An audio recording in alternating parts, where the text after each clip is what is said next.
High in the rugged heart of Thessaly, where mountain peaks pierced the clouds and valleys lay veiled in mist, stood the convent of St. Catherine, a fortress of silence, faith, and endurance. Its stone walls had weathered centuries of storms and empires. Beneath its sloping red roofs, the scent of myrrh and wild thyme mingled with the faint hum of prayers. Here, time was measured not by years, but by the tolling of bells, each ring echoing across the ravines like a heartbeat of devotion.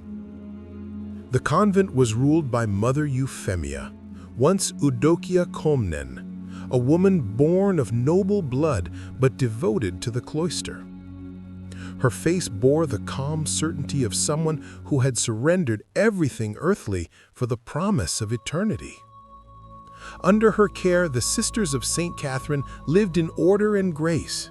They cultivated olives and vines, copied the sacred texts of Byzantium, and fed the poor from the villages below.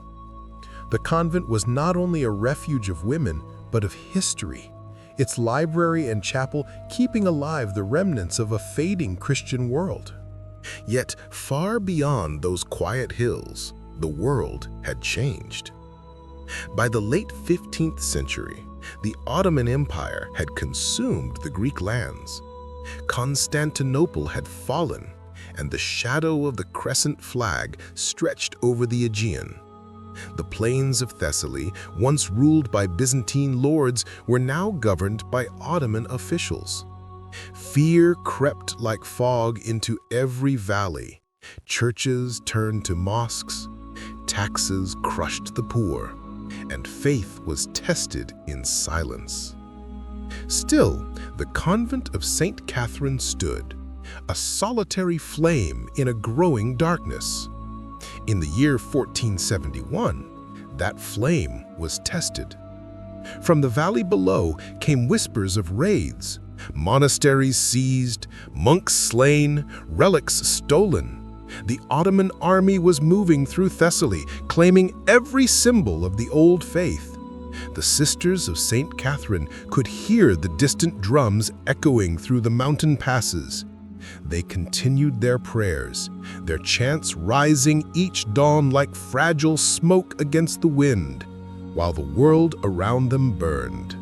The attack came with the morning mist.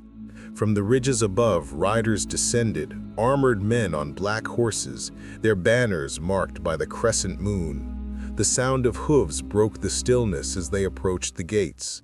Behind them came fire. What followed was swift and merciless. The convent's wooden doors were torn down. Soldiers poured through the courtyards, overturning altars, trampling scrolls, breaking the painted icons that had survived centuries of devotion. Flames licked the frescoed walls, consuming the prayers written upon them. The library, the heart of St. Catherine's knowledge, was reduced to ash within hours. Centuries of scriptural beauty and Byzantine art vanished into smoke that curled above the mountains.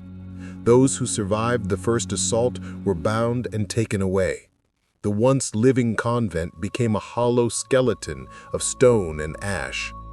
Mother Euphemia and her surviving sisters were dragged down the mountain to Larissa, the seat of Ottoman rule in Thessaly. There, in the damp cells beneath the governor's palace, they awaited judgment. Days turned to weeks. They were starved, humiliated, and offered freedom only in exchange for their faith. None accepted. One by one, the sisters perished, through exhaustion, sickness, or execution. Mother Euphemia's body, when found, bore the calm of peace rather than defeat. Her faith had not broken, it had simply crossed into silence. The ruins of St. Catherine's convent remained blackened for generations. Local villagers whispered that on certain nights, the wind carried the faint echo of chanting, voices of the nuns who had refused to abandon their devotion, their spirits woven into the stone itself. Among the Ottoman soldiers who had carried out the attack was one who never returned to peace. Years later, an aging warrior, a man who once rode with the invaders, returned alone to the mountains of Thessaly. He found the ruins covered in moss and silence. He knelt amid the charred stones, his armor rusted, his sword buried in the soil. He remained there until morning, when shepherds found him lifeless beside a broken cross, the sword still planted in the earth like a grave marker. No one knew his name, but the villagers said that the earth had claimed him, just as it had claimed the women he had once condemned. Centuries passed, the empire fell, and Greece rose again from its ashes. Now only the stones remain. Grass grows through the foundations where prayers once rose. Yet even now, travelers say that the place holds a strange stillness, a kind of waiting.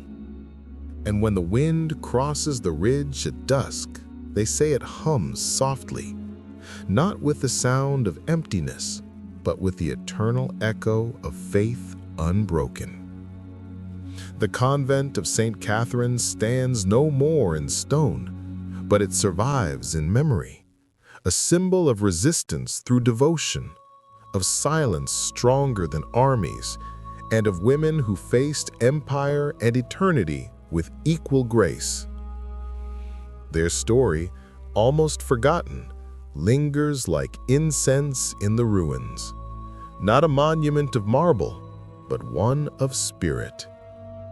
And though the centuries have buried their names, the wind still whispers one truth through the mountains of Thessaly. Faith does not die, it only waits.